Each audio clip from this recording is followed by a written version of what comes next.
Hi everybody. In this video session, I am going to find out the correlation for finance project. Okay. I have taken some example how to find the correlations between two assets. Okay. So we are going to see step by step how to find out the correlation between two assets. Okay. So you should know what is correlation. The correlation is a measurement of how two assets move in relation to each other. Okay. Say in finance we use correlation to measure relationship between rate of change of two assets. Okay.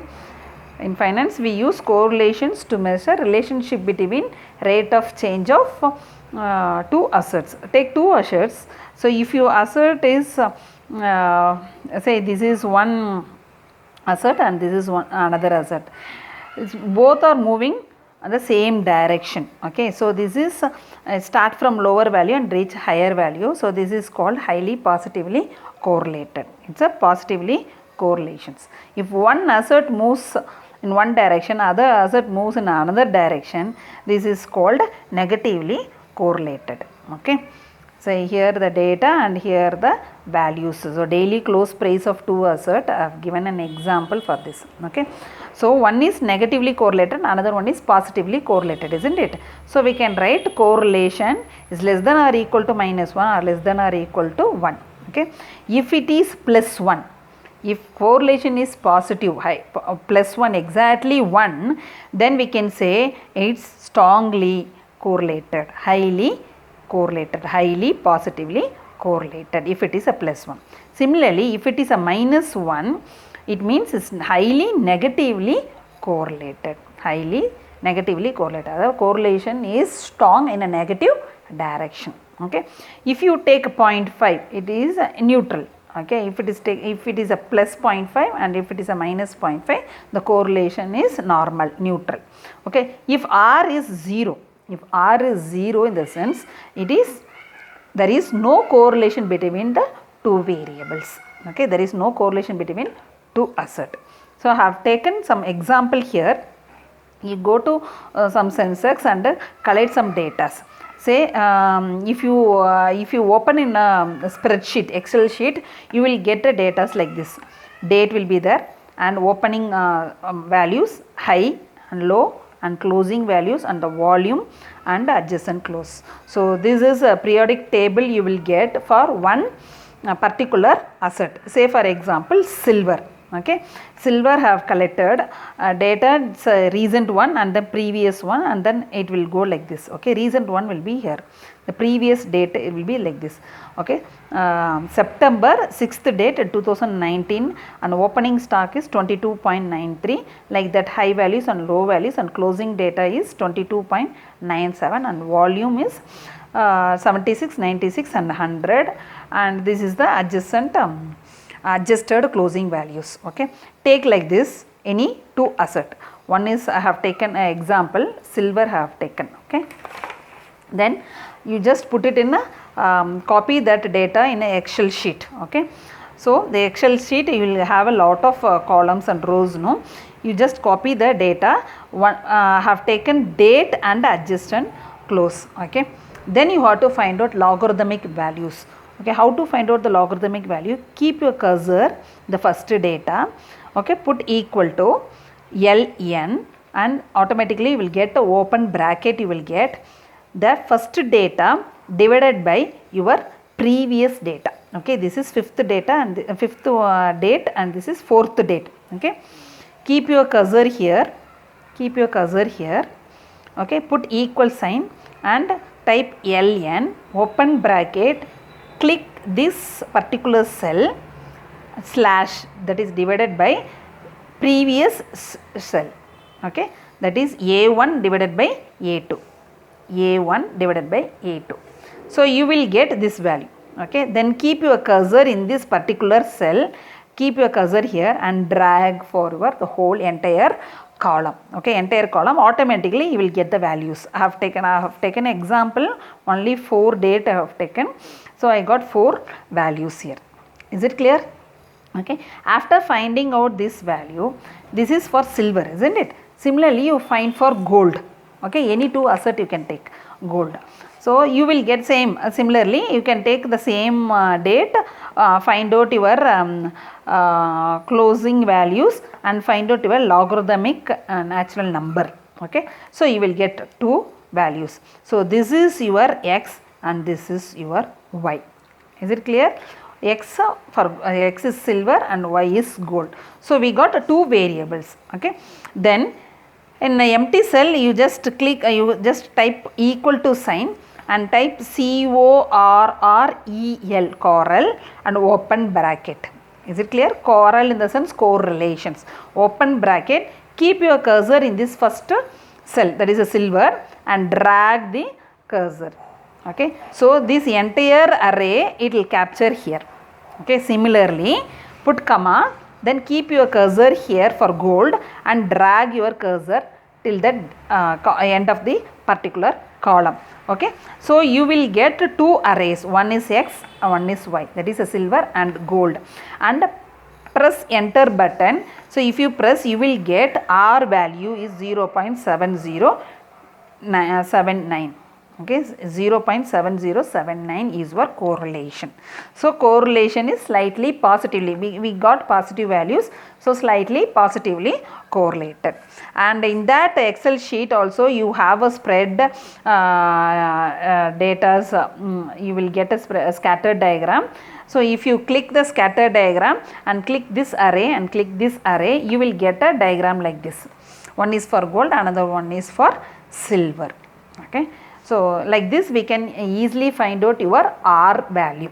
Okay, R is nothing but small r is coefficient of correlation. Okay, that's a R. So here the R is 0.7, so it is a slightly positively correlated. The two asserts are positively correlated. By this method we can take any two assert and we can easily find out our correlation by this method. Okay, now we are going to see how to calculate beta. Okay, so the beta is a measure and used in fundamental analysis to determine the volatility of an asset or portfolio in relations to the overall market. Okay, the overall market has a beta of 1.0 and the individual stocks are ranked according to how much they deviate from the market. So actually the overall market is 1.0. So we can take company wise, we can take it and we can rank accordingly in order to find out where the market is deviated. Okay, how much they deviate from the market, we can easily find out. Okay, so what is beta?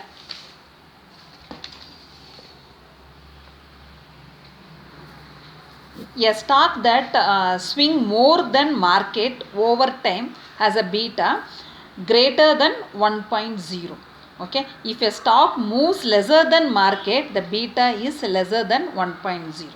So if the stock moves greater than market, its beta value is greater than market than 1.0, and if a stock moves lesser than a market, the stock beta is lesser than 1.0. It means higher beta stock it tends to higher riskier, but it provides higher returns. Okay, if the beta value of particular stock is higher, that stock is a riskier one, but we will get a higher return. Okay, but simultaneously if we have a low beta value, it means we can take a less risk but return is also lower. So this is a difference between lower return and higher return. We can easily interpret with the help of beta value. Okay, I am going to give a calculation here. Take any two company A and company B, and the past 5 years data you can take. Okay, the stock market data you can collect for the past 5 years, and with the help of your Excel, you can drag this A and drag this variable array B, and if you type like this equal to correl bracket array 1 comma array 2. Okay, if you click enter, you will get R value. Otherwise we can use a formula is also there. We can use a formula also and take this is x and this is y. The previous video I have given a formula, okay, and I can show you the formula again here. This formula we can take, okay. R is equal to n into summation of xy minus summation of x and summation divided by whole divided by n into summation of x squared minus summation of x the whole squared into n into the other variable summation of y squared minus summation of y the whole squared. By using this formula we can find out r. Otherwise we can go to Excel, just type this value, okay, drag this variable and this variable, you will get r value. Here in this example have given just one value, r is equal to 0.83. say your company A and company B stock have highly positively correlated. So we say for example I got 0.83. It means R is positive but 0.8 is near to 1, isn't it? It's near to 1, so it is highly positively correlated. Now you have to find out the standard deviation. Standard deviation in Excel, you will get a standard deviation formula. Just click that formula and drag these two values, you will get standard deviation. Otherwise you have to use this formula. So only for stock A you have to find out separately and stock B you have to find out separately. Okay, the formula is standard deviation is equal to, this is a Greek symbol, standard deviation is equal to whole root of summation of x squared minus x bar the whole square. This is mean, okay. First you have to find out the mean, average of variable x, and that one you have to square divided by how many number of years we took, 5, okay, that 5. If you put this one you will get a standard deviation. Find out separately for A stock and separately for B stock, okay.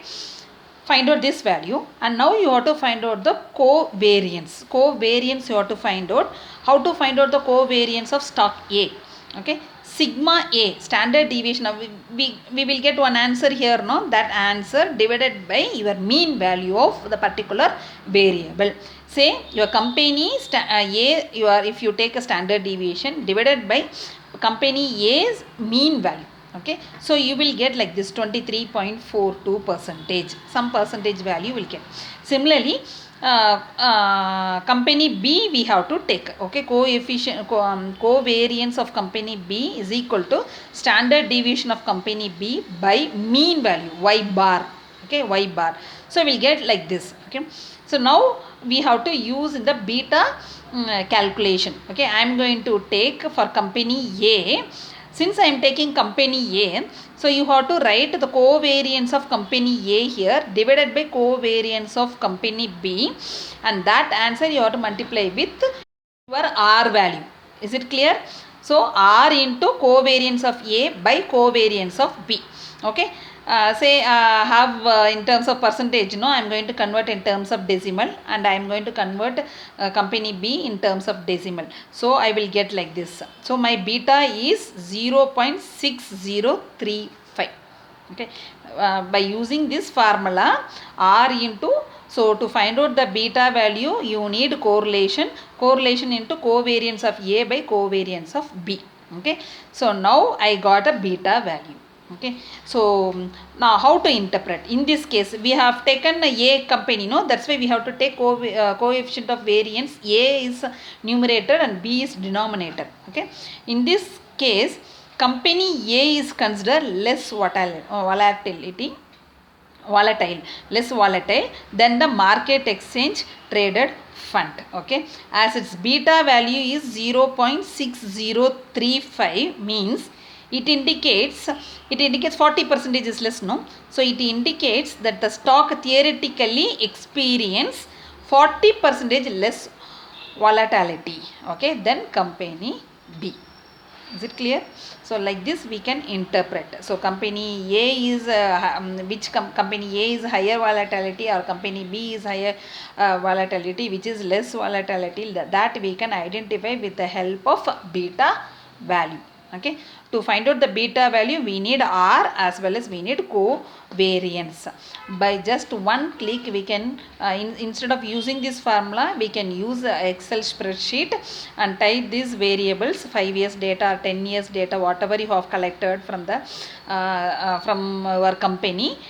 Take down this, and you can easily find out your beta value, and we can check which company has less volatility compared with the other company. We can easily identify. Okay, so with the help of beta, we can find out the which is a riskier company and which is a less riskier company, and which will get more return, which will get less return. Okay, thank you.